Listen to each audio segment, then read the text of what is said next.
புதுக்கோட்டையில் தமிழக பாஜக தலைவர் நைனா நாகேந்திரன் செய்தியாளர்களை சந்தித்தார். அதனை பார்க்கலாம். ஓபிஎஸ் வந்து தொடர்ந்து தானே இருக்காங்க. தேசிய ஜனநாயக கூட்டணியில இருக்காங்க. 26 வந்து பிஜேபி எடுத்து அழைத்து வந்து வருங்க. இது வந்து அவங்களுக்கான ஸ்பேஸ் வந்து கிடைக்குமா இல்ல அது எந்த மாதிரி போயிட்டு இல்ல அது குறித்து வந்து ஏற்கனவே தேசிய ஜனநாயக கூட்டணியில் அவங்க இருக்கிறாங்க கூட இருக்கிறாங்க. இது குறித்து எல்லாமே ஒட்டுமொத்தமா பேசி எங்களுடைய தலைமை அண்ணன் இபிஎஸ் அவர்கள் எல்லோருமே ஒருமித்த கருத்தோடு செயல்படுவார்கள் என்று நான் இருக்கிறாங்க.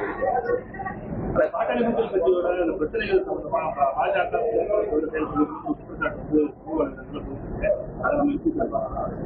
பாரதிய ஜனதா கட்சியை பொறுத்த மட்டும் அவருடைய உள்கட்சி பிரச்சனை பொதுவாக எந்த உள்கட்சி பிரச்சனையும் அடுத்த கட்சியை தலையிடுவது அது சரியான முறையான கருத்தாக இருக்காது. அதனால அதை பற்றி நாங்கள் ஒன்றும் கருத்து சொல்லலாம்.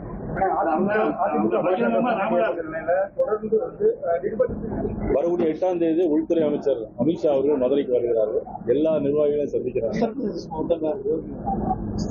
அவங்களுக்கு சொல்லியிருக்கிறோம், அவங்க வர்றதுக்கான வாய்ப்புகள் இருக்கு. ஆந்திர துணை முதலமைச்சர் பவன் கல்யாண் அவர்களும் வருவதாக இருக்கிறார். அண்ணாமலை இருக்கும்போது தமிழ்நாடு பாஜக அதிரடியான